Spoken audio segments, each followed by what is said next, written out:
My name is Alden Whitmore. I'm 34 years old, and I work as an administrative assistant in Des Moines, Iowa.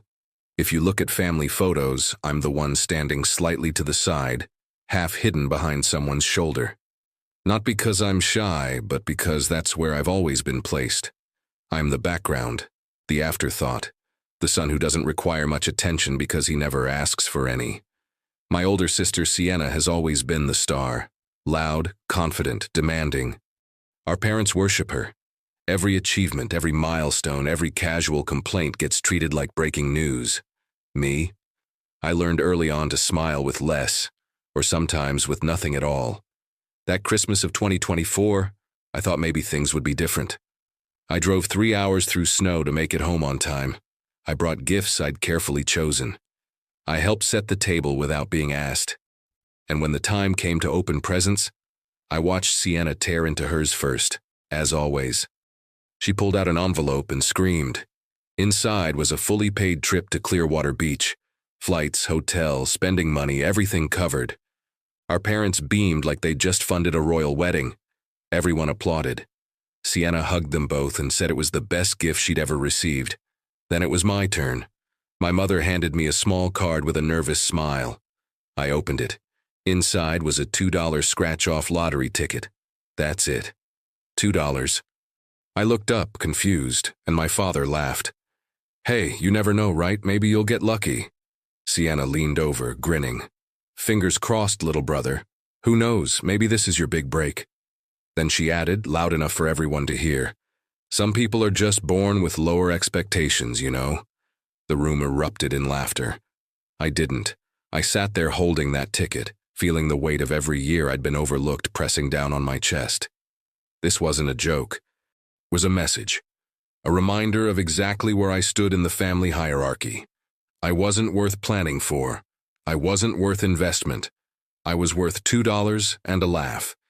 If you enjoy stories of cold-blooded revenge and gripping plot twists, like this video and subscribe to the channel now. There are brand new, unreleased stories here every day, each one more intense than the last. I didn't argue. I didn't make a scene. I just smiled, said thank you, and slipped the ticket into my pocket. But something inside me shifted that night. Not anger, exactly. Something colder, something that felt like clarity. My parents have always justified their favoritism with excuses. "You're more independent, Alden. Sienna needs more support. You understand, don't you?" But the truth was simpler and uglier. They just didn't see me as a priority. I was set dressing for Sienna's stage. And that lottery ticket wasn't a gift. It was a prop in their ongoing performance of who mattered and who didn't. I went home that night to my one-bedroom apartment, made myself coffee, and stared at that ticket sitting on my kitchen counter. For the first time in my life, I didn't feel sad about being invisible. I felt something else entirely. I felt ready. The next morning, December 26th, I woke up with that ticket still on the counter. The card it came in was still sitting there too, mocking me. I picked up the ticket, grabbed a quarter from the drawer, and started scratching. I wasn't expecting anything. Nobody wins the lottery. That's the whole point of the joke, right? Give the loser's son a losing ticket and laugh about it later. But then I saw the numbers. I stopped breathing. I checked once, twice, 3 times. My hands were shaking so badly I almost dropped the ticket. I pulled up the Iowa Lottery website on my phone and entered the ticket number, my fingers fumbling over the screen. The page loaded. Winner, major prize, $500,000. I sat down hard on the kitchen chair. My heart was hammering in my chest. $500,000, I felt dizzy. After taxes, that would still be over $300,000. More money than I'd ever imagined having. And nobody knew. For the next hour, I just sat there staring at that ticket, my mind racing through possibilities and fears. What if I was reading it wrong? What if it was a mistake? What if someone found out before I could claim it? The anxiety was overwhelming, but underneath it was something else. Something that felt like the first breath after being underwater too long. I didn't call anyone. I didn't post about it. I didn't scream or celebrate. I just sat there in my quiet apartment, thinking. This wasn't luck. This was opportunity. And I'd spent 34 years watching opportunities get handed to Sienna while I got scraps. Not this time. I called a lawyer that afternoon, a good one, someone I'd found through careful research, not a friend or anyone connected to my family. I explained the situation calmly, though my voice wavered more than once. I asked about taxes, about trusts, about how to claim a prize without making it public. Iowa allows lottery winners to remain anonymous. I made sure of it. Then, on December 30th, I went to the Iowa lottery office in Clive, about 20 minutes from my apartment. My stomach was in knots the entire drive. What if they said it was fake? What if there was some technicality that disqualified me? I handed over the ticket with trembling hands, signed the forms, provided my information. They validated everything. The prize was real. The federal withholding was 24%. Iowa state tax took another 5%. After everything was processed, which took about 10 business days, $355,000 was deposited into a new bank account under my name. When I saw that number on my screen for the first time, I had to sit down again. It was real. It was mine. I didn't tell my parents, I didn't tell Sienna, I didn't tell anyone. Instead, I made a plan. For years, I'd ignored the patterns, the forgotten birthdays, the times Sienna got help with her rent while I struggled alone. The way every family dinner revolved around her latest drama while my accomplishments went unmentioned. The way they'd laugh at her jokes about me and never once tell her to stop. I wasn't angry anymore. I was awake. Over the next few weeks, I started making moves, quietly, deliberately. I paid off my credit card debt in full, about $12,000, gone in one payment. Then my car loan, another $8,000. Then the small personal loan I'd taken out in 2023 when my furnace died, and my parents said they couldn't help. $3,000 more. I hired a financial advisor in mid-January 2025, someone with a solid track record at a reputable firm, and started building an investment portfolio. Nothing reckless. Index funds, some bonds, a diversified approach that would grow steadily over time. I researched condos in the better parts of Des Moines and found a 2-bedroom unit in the Western Gateway area, listed at $280,000. I put down 20%, $56,000, plus another $7,000 for closing costs, inspections, and fees. Got a mortgage for the rest at a decent rate. I bought a car too. Nothing flashy. A 3-year-old Honda Accord with low mileage to replace the 14-year-old sedan that barely started in winter. Paid $22,000 in cash. And through it all, I said nothing. Sienna posted photos from Clearwater Beach in early January. Sunset shots, cocktails by the pool, captions about how blessed she was to have such generous parents. I didn't comment. I didn't like the posts. I just kept working, kept building, kept moving forward in silence. By mid-February, I'd moved into the new condo. I furnished it carefully. Nothing extravagant, but everything quality. A solid couch from a real furniture store, not some particle board special. A decent Samsung TV. A kitchen that didn't have appliances from 2005. It felt like a different life. It felt like mine. But the real shift wasn't the money. It was the way I saw myself. For the first time, I wasn't waiting for permission. I wasn't hoping someone would notice me or validate me or decide I was worth their time. I was choosing my own value. And that changed everything. I knew eventually they'd find out. I wasn't hiding forever. But I wanted them to see it on my terms, not theirs. I wanted the moment to be impossible to ignore. That moment came sooner than I expected. Men don't like to admit this, but betrayal hits harder than any punch. When someone lies, cheats, or uses you, it doesn't just hurt internally, it destroys your confidence, your dignity, and your respect. And even men who have never been through it feel that fear of one day being blindsided in the same way. If you know you need to regain that strength, or want to protect yourself to never allow anyone to make a fool out of you, I left some content that will help you in the pinned comment. And if you're watching on TV, just point your phone's camera at the QR code that's showing on the screen. It was a Saturday in late March when everything converged. I'd scheduled a meeting with my financial advisor at Luca, one of the upscale Italian restaurants downtown. Not because I was showing off, but because it was convenient, quiet, and professional.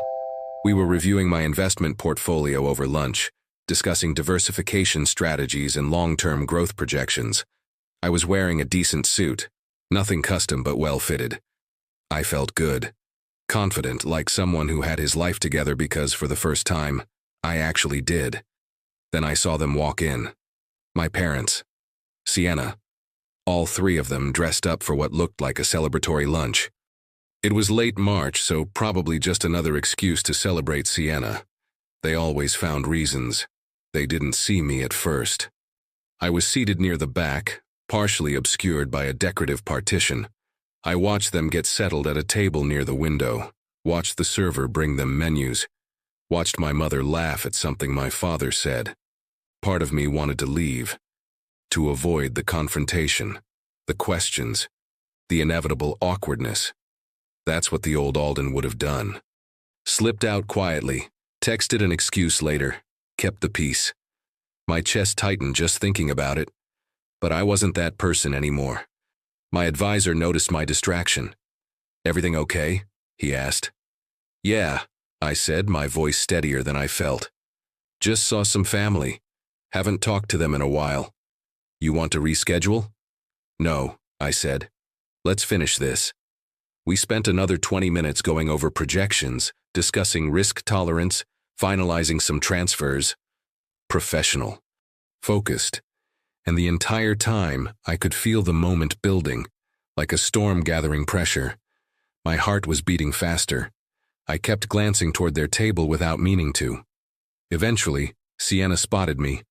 I saw her do a double take, lean over to whisper something to our mother. Then all three of them were looking. My mother's face lit up with surprised recognition. My father looked confused. Sienna looked irritated, like my presence was somehow ruining her special lunch. My mother waved. Not subtle, not small. A full arm wave like she was flagging down a rescue boat. I nodded back politely and returned my attention to my advisor. We wrapped up our discussion, shook hands, and he left through the main entrance. I paid the check with my new credit card, the one with actual rewards and no balance. And then inevitably, my mother appeared at my table. "Alden, what a surprise. We didn't know you ate at places like this." Places like this. As if I'd been caught sneaking into a country club. "Hey, Mom," I said, standing up to hug her briefly. "Just a business lunch." "Business?" She looked genuinely confused. "With who?" "My financial advisor." She blinked. "Your financial advisor?" Before I could answer, my father and Sienna walked over. My father clapped me on the shoulder, his grip just a little too firm, his smile just a little too forced. "Alden, good to see you, son. What's this about a financial advisor?" Sienna stood slightly behind them, arms crossed, studying me like I was a puzzle she didn't have the patience to solve. "Yeah, Alden. Since when do you have a financial advisor? That seems like, I don't know, kind of unnecessary for someone in your position, doesn't it?" There it was, the condescension wrapped in fake concern, the assumption that I was playing dress-up in a world I didn't belong in. I could have explained, could have been defensive, could have justified myself like I'd done 1,000 times before. Instead, I just smiled. "Actually, I've been doing pretty well lately," I said. "Made some good decisions, paid off my debts, moved into a new place, started investing." My father's eyebrows shot up. "Moved? When did this happen?" "Couple months ago, got a condo over in the Western Gateway area. 2 bedrooms, nice view." Western Gateway. My mother's voice climbed half an octave. "Alden, those units start at $250,000. How did you—" She trailed off, the question hanging in the air like smoke. Sienna stepped forward, her expression sharpening.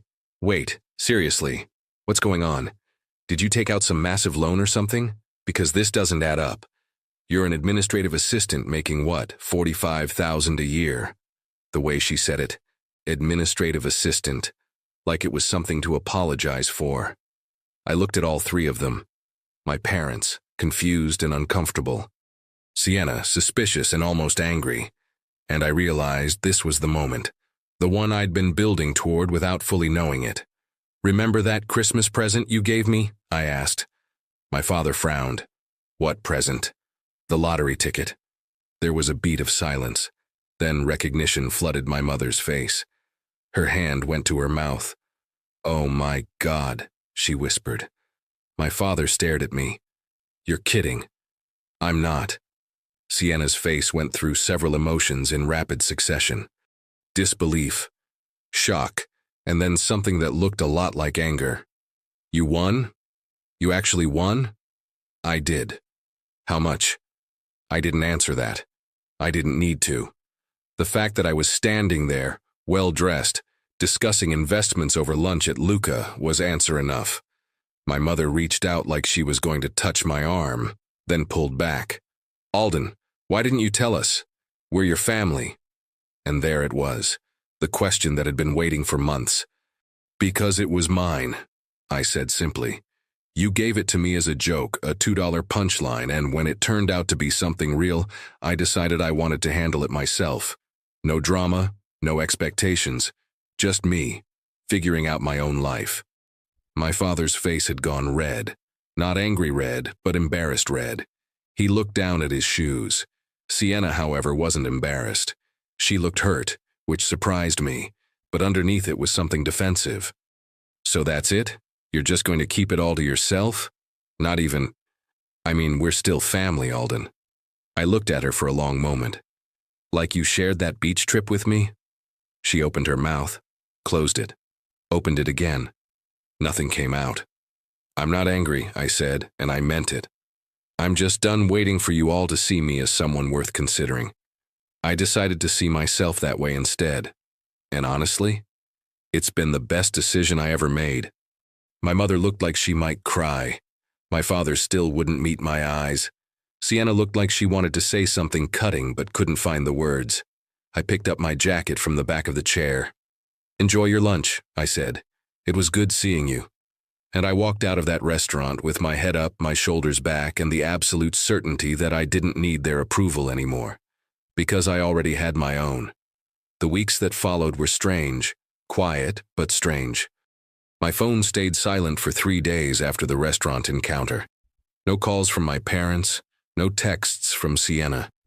Just silence, which was somehow louder than anything they could have said.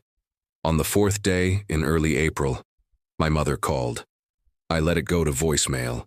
She left a message, her voice careful and measured, saying she'd been thinking about things, that maybe they could have handled some situations differently over the years. She asked if we could talk soon. She didn't apologize. Not really, but there was something in her voice I'd never heard before. Uncertainty, maybe even a little fear. My father sent a text a week later. Short, awkward. "Proud of you, son. Let's catch up sometime."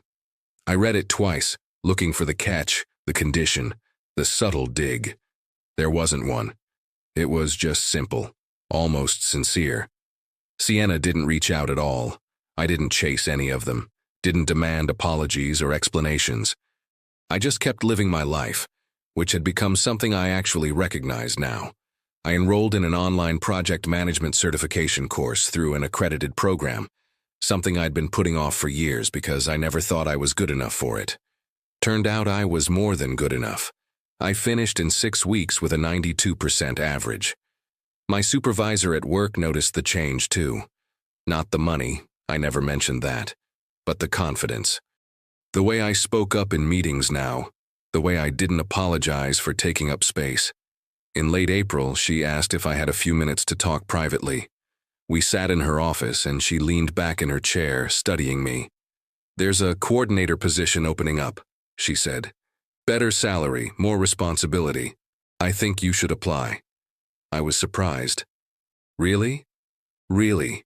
You've been solid for years, Alden. Reliable, detail-oriented, professional. I've seen you grow in this role, and I think you're ready for the next step. Just wanted to make sure you knew the opportunity was there." It wasn't flowery or dramatic, just professional recognition from someone who'd actually been paying attention. And somehow that meant more. I applied. And 3 weeks later, in mid-May, I got the job. $58,000 a year. Not a fortune, but it was mine, earned on my own merit. That's when I realized something important. The lottery ticket hadn't changed my life. It had given me the security to change it myself. The money was a tool, not a solution. What really shifted everything was the moment I decided I was worth more than $2 and a laugh. In early June, about 6 months after that Christmas, I started dating someone I met through a mutual friend. Her name was Rachel. She was a graphic designer, and she had no idea about the lottery win. I didn't tell her. Not because I was hiding it, but because it wasn't the most interesting thing about me anymore. We talked about books, about travel plans we wanted to make someday, about stupid movies we loved. Normal stuff, good stuff. We took things slow. Coffee dates first, then dinners, then a weekend trip to Chicago in late June. No rush, no pressure. Just two people getting to know each other without any expectations beyond enjoying the moment. My parents invited me to a 4th of July barbecue. I almost said no out of habit, but then I thought about it and realized I didn't need to avoid them anymore. I wasn't angry, I wasn't hurt, I was just neutral, which was, in its own way, the biggest change of all. I went to the barbecue, brought Rachel with me. My parents were polite, almost formal, like they were meeting me for the first time and weren't quite sure how to act. They asked Rachel about her work, complimented the salad I'd brought, made small talk about the weather. Sienna was there too, quieter than I'd ever seen her. She said hello when I arrived, asked how I was doing, and when I told her about the promotion, she nodded and said, "That's great, Alden. Really." No sarcasm, no edge, just words. I couldn't tell if she meant them or if she was just being careful. Maybe both. We didn't talk about the money. We didn't talk about Christmas. We just existed in the same space without the old weight pressing down on everything. It wasn't perfect. It wasn't some dramatic reconciliation where everyone hugged and cried and promised to do better, but it was honest, and that was enough. Later that evening, my father caught me alone by the grill. He handed me a beer and stood there for a moment, not saying anything. The silence stretched out, awkward but not hostile. Then, quietly, he spoke. "I'm sorry about that lottery ticket," he said. It was a cheap thing to do. We thought it was funny, but it wasn't. It was mean. I looked at him. He looked older than I remembered, tired, like he'd been carrying something heavy and had only just realized he could put it down. "It's okay," I said, and I meant it. "It ended up being the best thing you ever gave me." He laughed, surprised and a little confused. "How do you figure?" "Because it taught me I didn't need you to see my value. I just needed to see it myself." He didn't have an answer for that. He just nodded slowly, took a long drink of his beer, and stood there with me in the quiet. After a while, he clapped me on the shoulder, gentler this time, and walked back toward the house. By late August, I'd been in the new job for 3 months and was settling into the rhythm of more responsibility. The work was challenging but satisfying. I was managing small projects, coordinating between departments, actually contributing in ways people noticed and valued. Rachel and I were still seeing each other regularly. She'd been to my condo a few times. I'd been to her apartment. We weren't talking about moving in together or making big future plans, just enjoying what we had, letting it grow naturally. In early September, I did something I'd been thinking about for a while. I set up a small scholarship fund through a local community organization, seeding it with $15,000.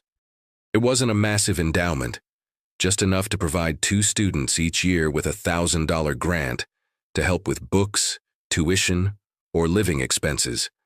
Kids who were working full-time and going to school. Kids who didn't have family support. Kids who reminded me of who I used to be. I structured it as an annual contribution, renewable each year if I chose. I didn't name it after myself. I didn't publicize it. I just set it up, funded it, and let it exist. The organization would handle the applications and selections. I'd just be a silent supporter, because the point was never to prove anything to anyone. It was to make sure someone else didn't have to feel invisible the way I did. By the time November of 2025 rolled around, almost a full year after that Christmas, my life looked completely different. New job, new condo, new relationship, new sense of who I was and what I deserved. And the crazy thing was, most of it had nothing to do with the money. The money just gave me the breathing room to become the person I'd always been capable of being. I didn't talk to my family every day. We texted occasionally, had dinner together once in October, kept things cordial but not forced. I didn't pretend we had some perfect reconciliation story where everything was magically fixed. But we had something better. We had honesty. They saw me now. Really saw me. And whether that came from guilt or respect or just the shock of realizing they'd underestimated me, I didn't really care anymore. What mattered was that I saw myself. Looking back now, I don't think of that lottery ticket as luck. I think of it as irony. They gave me a joke and it became my foundation. They tried to make me feel small and it made me realize how much space I'd been refusing to take up my entire life. My revenge wasn't about humiliating them. It wasn't about throwing money in their faces or making them beg. It was quieter than that, deeper than that. My revenge was living well, living honestly, and refusing to shrink myself to fit into their limited view of who I was supposed to be. And you know what? That felt better than any dramatic confrontation ever could have. Because at the end of the day, I didn't need them to lose for me to win. I just needed to stop waiting for their permission to value myself. And once I did that, everything else fell into place. This story is a fictional narrative created for entertainment purposes. Any resemblance to real persons, living or dead, or actual events is purely coincidental. If you enjoyed this story, like this video and leave a comment letting me know what you thought. And if you're not subscribed to the channel yet, please subscribe and hit the bell to get notifications for new stories like this one. Thanks for watching, and I'll see you in the next one.